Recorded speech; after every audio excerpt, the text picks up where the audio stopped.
মোড়া প্রতিষ্ঠিত চর্যা আদিবাসী ছৌ নৃত্য বাড়ির ছৌ নৃত্য অনুষ্ঠান। তাই আপনাদের মহান রঙ্গমঞ্চে আমরা প্রথমে যে ছৌ নৃত্যমালা মঞ্চস্থ করতে চলেছি সেই ছৌ নৃত্যমালার নাম হল বিষ্ণুদেবের মস্তক ছেদন সম্রাট।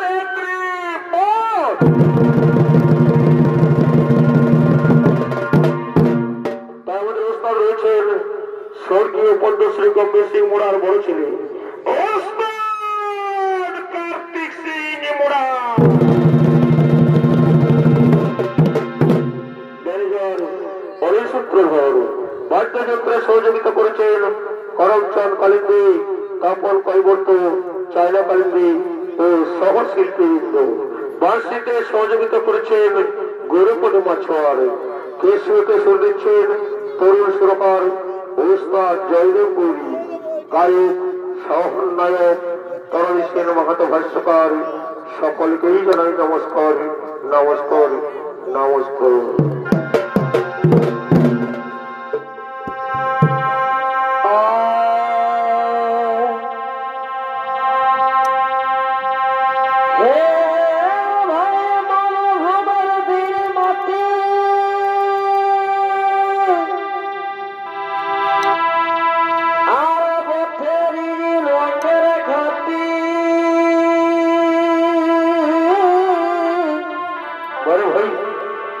এই ধন্য ধন্য মাটিতে জানা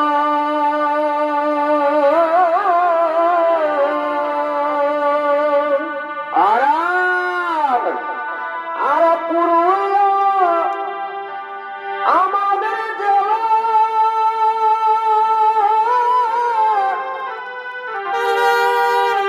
এ ভাই যে করবে হেলা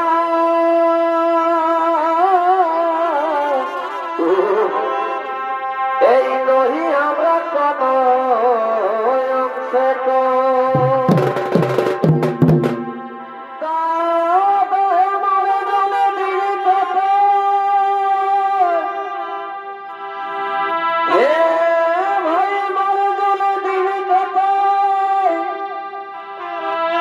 আমরা কাজের বেলা পাহাড় ফাটাই পাহাড় ফাটা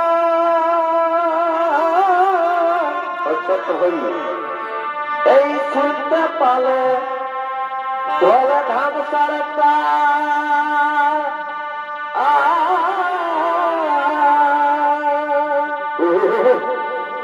এই কলকলা ঝুমরের রসে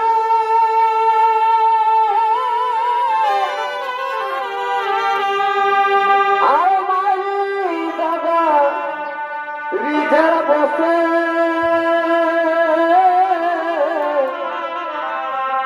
এই বুড়াই দেবে পারো হাতের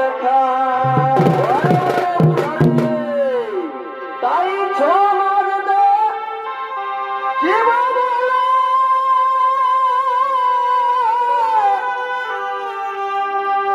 আর কত মনে আছে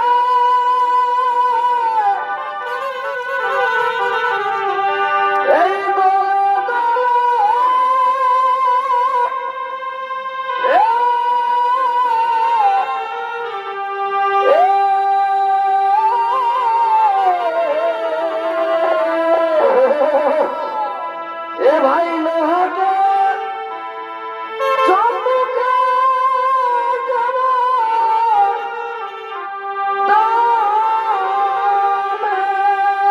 আচ্ছা আচ্ছা ভাই অবলি বধু হে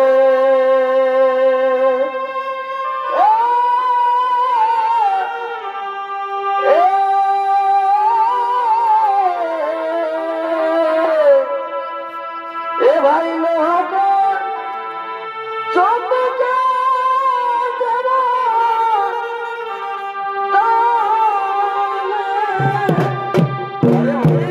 তাই আপনাদের সবাই জানা আরে চলবে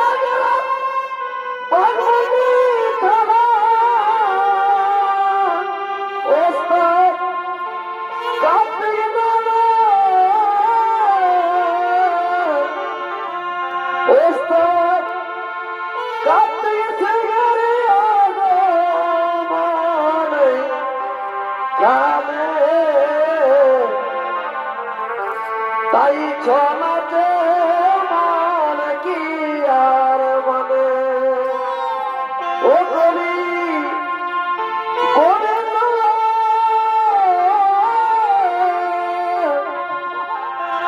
এই কবি কোনে মালালি লেখে তোমার গানে ছমাতে মান কি আর মানে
থেকে কোনো দিন ভগবান বিষ্ণুদেব তিনি অনন্ত সজ্জায় নেত্র যপনে রত ছিলেন। তাই অনন্তনাগের সহিত ভগবান বিষ্ণুদেব তিনি আগমন করছেন।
নেত্রে যখন রত হলেন আর ওদিক থেকে দেবী লক্ষ্মী তিনি বিষ্ণুদেবকে আনন্দিত করার জন্য অপরূপ সাজে সজ্জিত হয়ে মোহিনীর রূপ ধারণ করে বিষ্ণুদেবের চরণ সেবায় রত হওয়ার জন্য করছেন আগমন।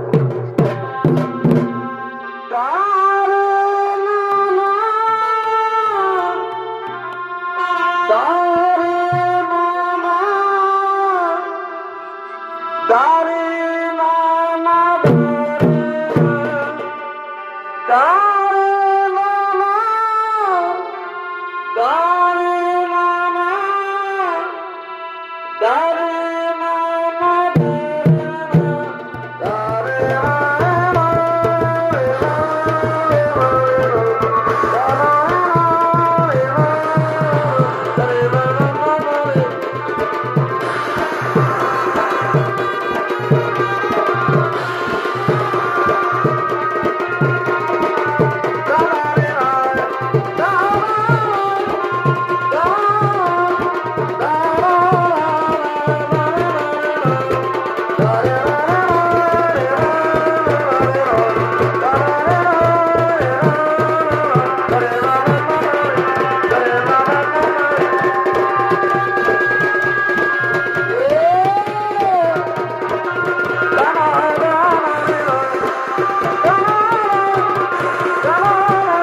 তোমাকে খুব চঞ্চল দেখা যাচ্ছে। অপরূপ সাজে সজ্জিত হয়ে মহির রূপ ধারণ করে আজ তোমাকে খুব সুন্দর বানিয়েছে দেবী। বাহ, কি সুন্দর, অতি চমৎকার, কি সুন্দর বানিয়েছে তোমাকে। খুব সুন্দর বানিয়েছে তোমাকে, অতি চমৎকার, অপরূপ তোমার চেহারা। বাহ, খুব সুন্দর। কি প্রভু, আমার রূপ সুন্দর, আমার রূপ সুন্দর নয় বলে এইভাবে আমাকে বিদ্রোহের হাসিয়েছে, অপমান করলে প্রভু। তোমার রূপ সুন্দর, আমার রূপ সুন্দর নয় বলে এইভাবে আমাকে বিদ্রোহের হাসিয়েছে, অপমান করলে প্রভু। ঠিক আছে প্রভু, যে রূপের কারণে আজ তুমি আমাকে বিদ্রোহের হাসিয়েছে, করলে অপমান, সেই রূপ তোমার থাকবে না প্রভু। আমি তবে তোমার বাস্তব হয়ে জানুন, আমি তবে তোমাকে অন্যায় মুখ করিতে হইবে ধারণ। আমি তোমাকে অভিশাপ দিলাম প্রভু, আমার অভিশাপে তোমার বাস্তব হইবে জানুন, আমার অভিশাপে তোমাকে অন্যায় মুখ করিতে হইবে ধারণ। একই দেবী লক্ষ্মী ক্রোধে উত্তেজিত হয়ে আমাকে অভিশপ্ত করলো। এর ফলাফল বুঝি ভয়ঙ্কর হয়ে উঠবে। ঠিক আছে, দেখা যাক কি হয় এর ফলাফল।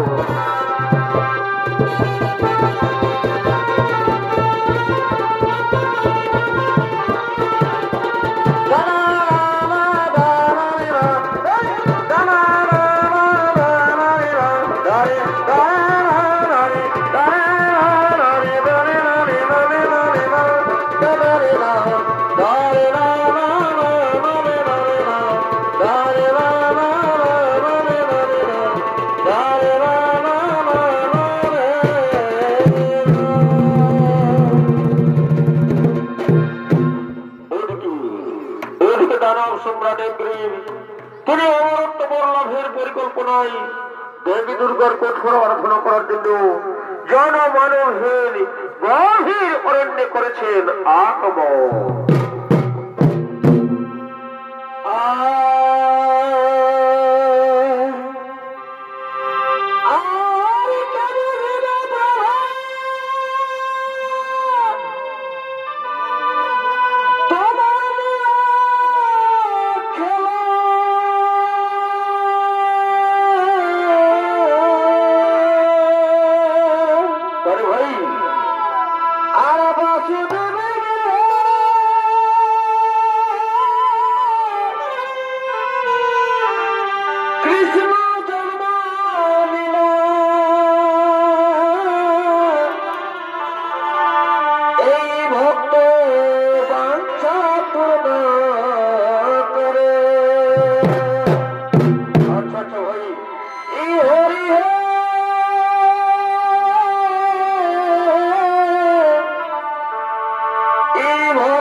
কঠোর আরাধনা করার জন্য জনমানবহীন গভীর অরণ্য করেছেন আগমন। আর একরিম দানবের ভূমিকায় আপনাদের মহান মঞ্চে নৃত্য অভিনয় করবেন এনে হলেন এক তরুণ ছৌ নৃত্য শিল্পী, সারা ঝাড়খণ্ড এলাকার সুনামধন্য বিষ্ণুচরণ ওরা।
বাঁচে গেল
এইখানে দেবী দুর্গার কঠোর আরাধনা করে তাকে তপস্যায় সন্তুষ্ট করে তার কাছ থেকে আমি চেয়ে নেব অমরত্ব।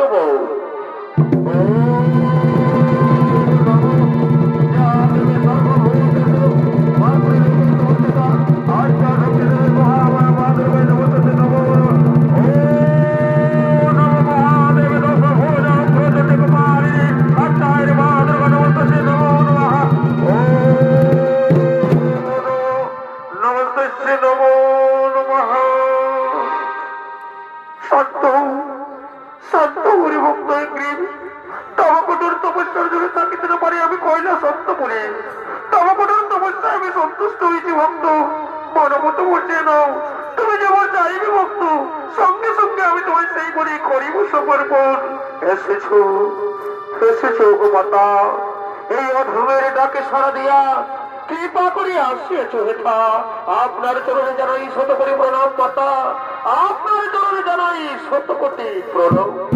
ওগো মাতা, যদি মোর কঠোর তপস্যায় সন্তুষ্ট হয়ে থাকো তাহলে কৃপা করি আমায় আমার অত্যবর করো ভগবান। স্বর্গ মর্ত পাতাল ত্রিভুবন মাঝারি তাও কৃপায় যেন হয়ে থাকি আমি চির আমল। পুরে ভক্ত একটি স্বর্গ মর্ত পাতাল ত্রিভুবন মাঝারি কেউ আমার নয় ভক্ত। জন্মিলে মরিতে হয় আমার কেহ নাহি রই, এই হই জীবের ধর্ম চিরন্তন শাশ্বত বাণী। অমরত্ব বল ছাড়া তুমি অন্য বল যে না ভক্ত, আমি তোমার সঙ্গে সঙ্গে করিব সমর্পণ। কে কহিলি মাতা অমরত্ব ভর মনে পারিবে না দিতে? ফিরে যাও মাতা কৈলাস অন্ত করে, অন্য বলে মন নাহি প্রয়োজন মাতা। রহিলাম অভিষেক তপস্যায় রত ওরা হয়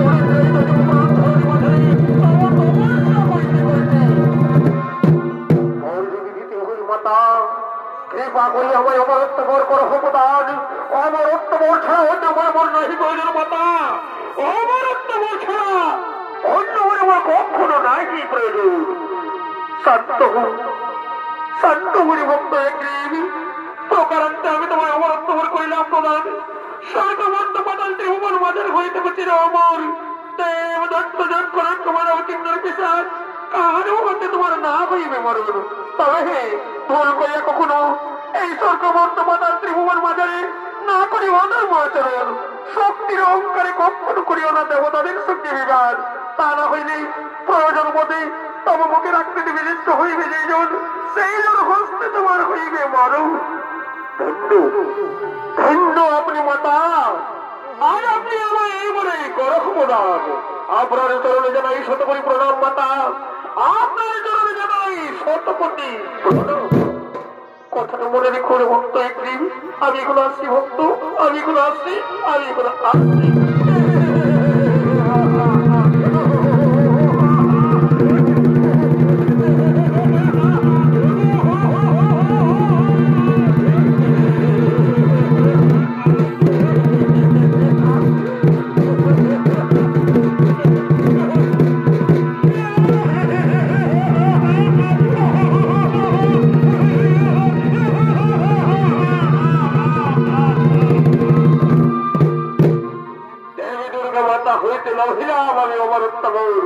আজি হইতে স্বর্গ অন্য পাতাল ত্রিভুবন মাঝারে হইলাম আমি চির অমর। আর আমার চিন্তার নাহি কোনো কারণ। কোথায় কোথায় আমার মন্ত্রী সভাপতিগণ, তোমরা সবাই ছুটে এসো, আর বিলম্বের নাহি।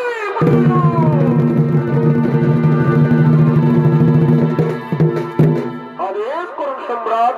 শোনো শোনো রে মন্ত্রী, শোনো রে সেনাপতি, আর শুনো যেন সহ্য হইল। আমি দেবী দুর্গা মাতা হইতে লোভী আছে অমরত্ব বল, আর আমাদের চিন্তার নাহি কোনো কারণ। চলো এই মুহূর্তে সেই স্বর্গ রাজ্য করিব।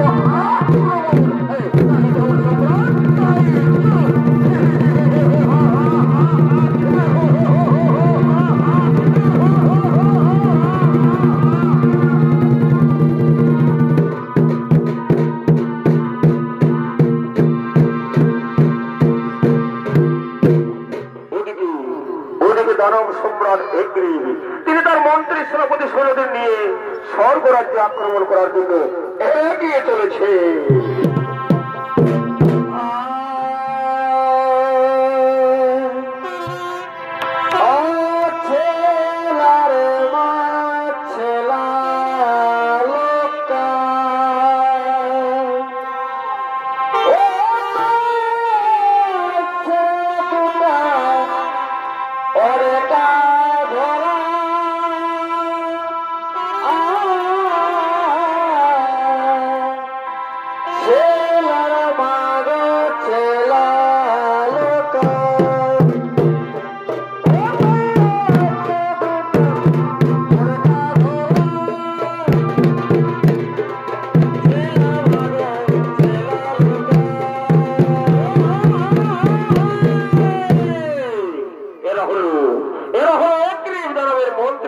সমস্ত সৈন্যবল এরা এগ্রিব দানবের নির্দেশে স্বর্গরাজ্যে আক্রমণ করার জন্য এগিয়ে চলেছে।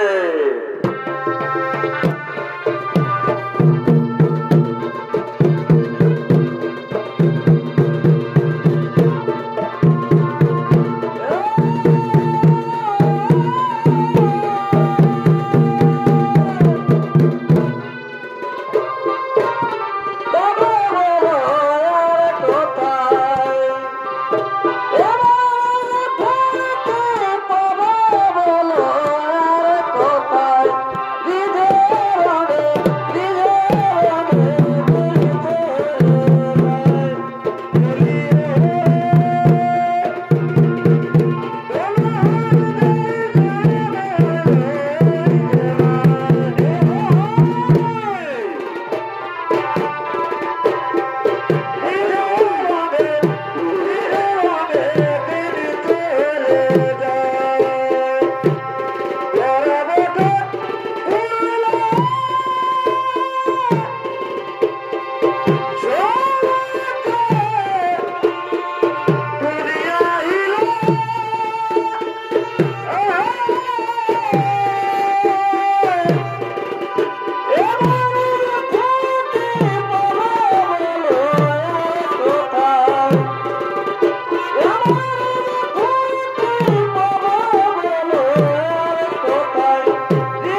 মন্ত্রী সেনাপতি বোন, চলো চলো এই মুহূর্তে সেই স্বর্গ রাজ্য পরিবহন করবো। যাই চলেন সম্রাট, তাই চলো।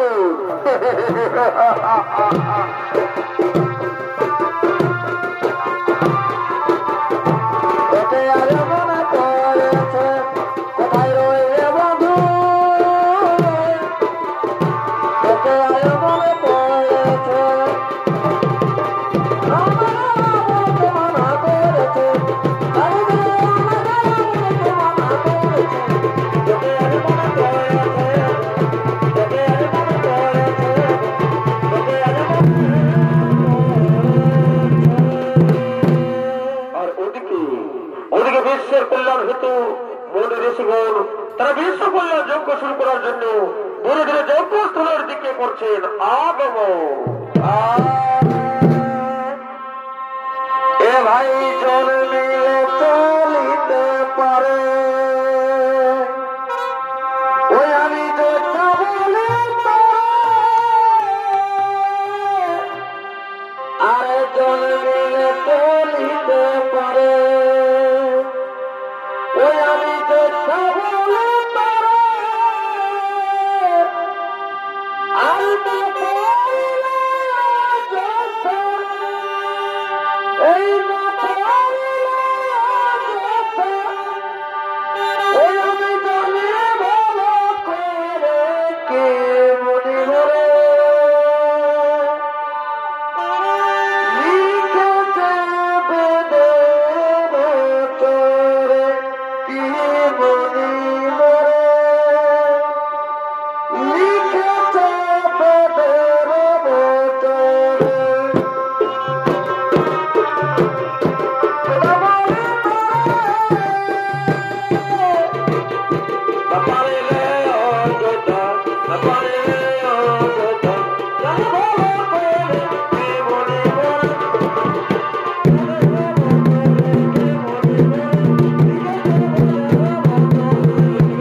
আমরা সকল মিলে বিশ্বের কল্যাণ হেতু বিশ্ব কল্যাণ যজ্ঞ শুরু করি।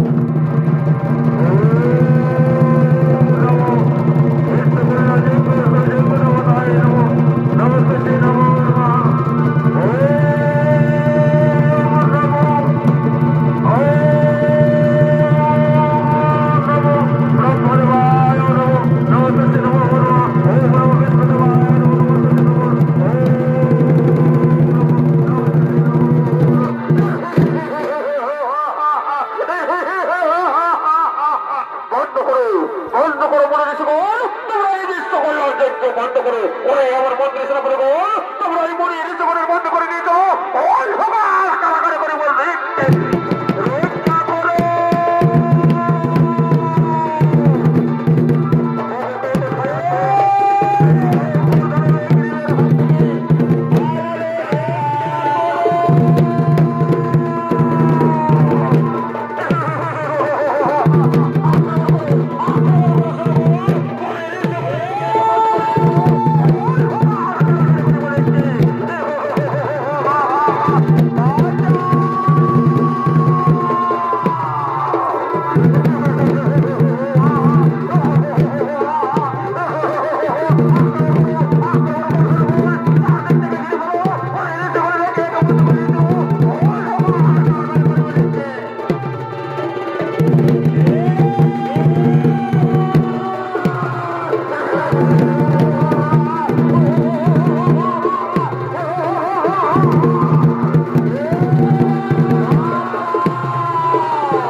কোথাও কোনো পূজা পাঠ হতে দিচ্ছে না, কোথাও কোনো যজ্ঞ হতে দিচ্ছে না,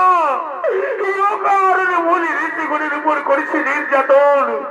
তাহলে বলো মনি ঋষিগণ, আমরা এখন কি করি উপায়? শোনো মনি ঋষিগণ, আমরা তাহলে মিলে আর তখন সকালে মিলে সেই ব্রহ্মা বিষ্ণু মহেশ্বর সহ সকল দেবতাগণের করি আরাধন, তারাই করিবেন একদিন তার নিধনের উপায়। এসো আমরা সকল মিলে সেই ব্রহ্মা বিষ্ণু মহেশ্বর সহ সকল দেবতাগণের করি আরাধন।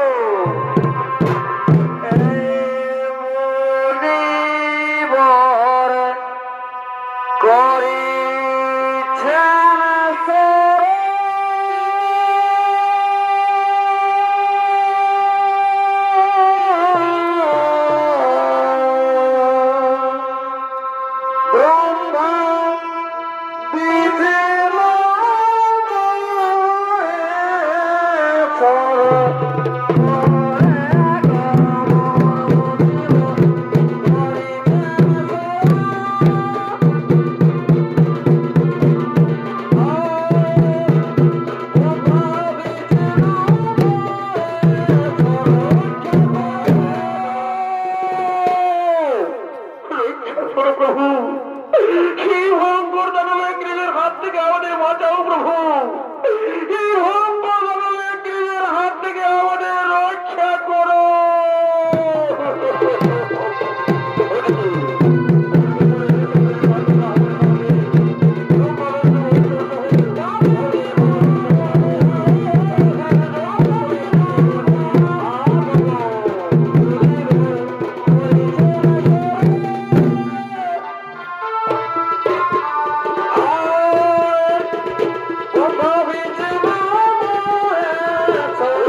করিয়াছ স্মরণ।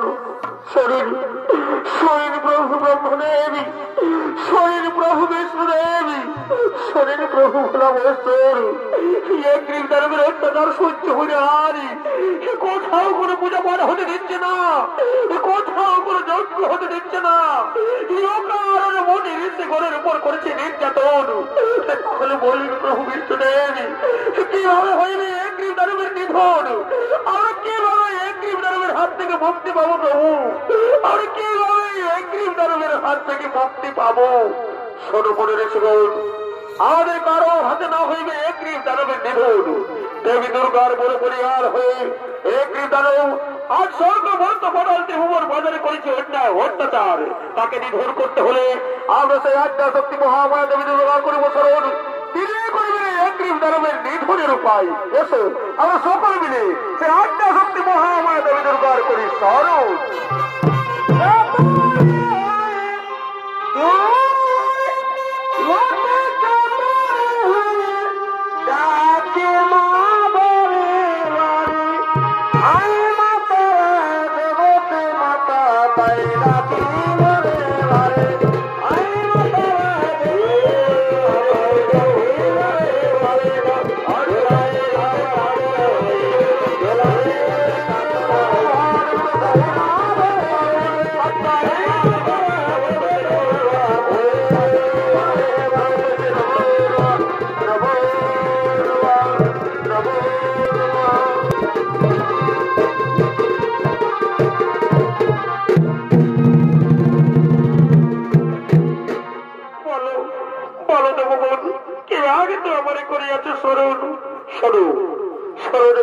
শক্তি মহামায়া একগ্রীব দানবের অত্যাচার সহ্য হয়ে যায়। কোথাও কোনো পূজা পাঠ হতে দিচ্ছে না, কোথাও কোনো যজ্ঞ হতে দিচ্ছে না। ও কারণে মনে ঋষি করে উপর করেছে নির্যাতন। তাই শীঘ্র এই দানবের নিধন করে দেবে। ঠিক আছে দেবগণ, চিন্তার নাই তো কারণ। আমারই করে বলিয়ার হই একগ্রীব দানব আর স্বর্গ মর্ত পাতাল ত্রিভুবন বাজারে করেছে অন্যায় অত্যাচার। আমি তাকে বর দেওয়ার সময় বলেছি, ওই একগ্রীব দানবের মুখের আকৃতি বিশিষ্ট হইবে যেজন, সেই জন হস্তে তার হইবে মরণ। তাই বিষ্ণুদেবের মস্তক ছেদন করিয়া তাহাকে ওই একগ্রীব দানবের মুখের আকৃতি বিশিষ্ট অস্থির মুখ করিতে হইবে ধারণ। তাহা হইলে একগ্রীব দানব সহজেই হইবে নিধন। এসো আমরা সকল মিলে সেই একগ্রীব দানব নিধনের উপায় করি।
হইবে মরণ।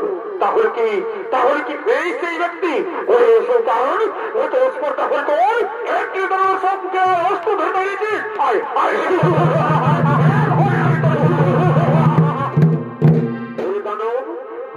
স্পর্ধা হয়ে তোর শক্তির অহংকার তুই এখন আমায় চিনতে পারলি না। আয় দেখি তোর বাহুত কোনো শক্তি ধরে।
প্রভু আপনি এই ভয়ঙ্কর দানবের নিধন করে আমাদের মুক্তির উপায় করলেন প্রভু।